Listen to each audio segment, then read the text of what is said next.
সুপ্রিয় উপস্থিতি, আজকে সারা বাংলাদেশের আইকন চুনারুঘাট মাধবপুরের নির্বাচিত এমপি ব্যারিস্টার সাইদুল হক সুমনকে যে বা যারা হত্যার হুমকি দিয়েছে, এরই প্রতিবাদে আজকের মানববন্ধনে উপস্থিতি আমাদের এই ইউনিয়নের পরিষদের মেম্বারবৃন্দ, জনসাধারণ, অগ্রণী উচ্চ বিদ্যালয়ের বিভিন্ন শিক্ষক মণ্ডলী এবং বিভিন্ন শ্রেণী পেশার জনসাধারণ সকলকে জানাই আমার মুজিবীয় শুভেচ্ছা এবং রক্তিম অভিনন্দন। আসলে বক্তব্য দেব না, এখন আসরের নামাজ হবে। শুধু একটি কথাই বলতে চাই যে বাংলাদেশে আমাদের শ্রমজীবী, আমাদের যে খেটে খাওয়া মানুষ, যারা আমাদের কৃষক ভাইরা রয়েছেন, যারা বাংলাদেশকে এগিয়ে নিতে এই রুদ্রে পুড়ে আমাদের ধান, চাউল, গম এগুলার ব্যবস্থা করেন, সেই কৃষক ভাইরা যদি ব্যাংক থেকে 5,000 টাকা ঋণ আনেন, দেখা যায় 5,000 টাকা ঋণ যদি তারা দিতে না পারেন, তাহলে বিভিন্নভাবে আইনের আওতায় তাদের নিয়ে যাওয়া হয় আটকরা পড়িয়ে।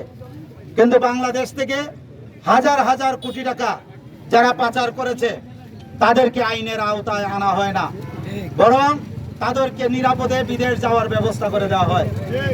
অল্প টাকায় যদি গ্রেপ্তার করতে পারে, তাহলে ব্যারিস্টার সাইদুল হক সুমন তিনি শুধু চুনারুঘাট মাধবপুরের এমপি নন, তিনি ইতিমধ্যেই প্রমাণ করেছেন যে উনি সারা বাংলাদেশের আইডল, সারা বাংলাদেশের দুর্নীতিবাজদের আতঙ্ক। উনি যদি বেঁচে থাকেন, তাহলে বাংলাদেশ থেকে দুর্নীতি চিরতরে উধাও হতে বাধ্য।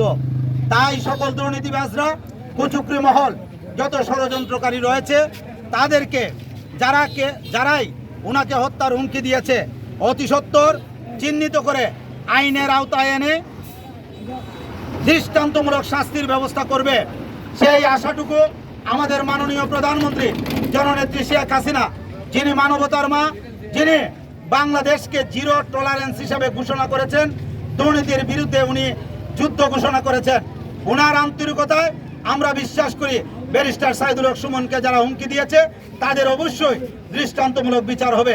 সেই প্রত্যয় ব্যক্ত করে আমি আমার বক্তব্য এখানে শেষ করছি। আল্লাহ হাফেজ।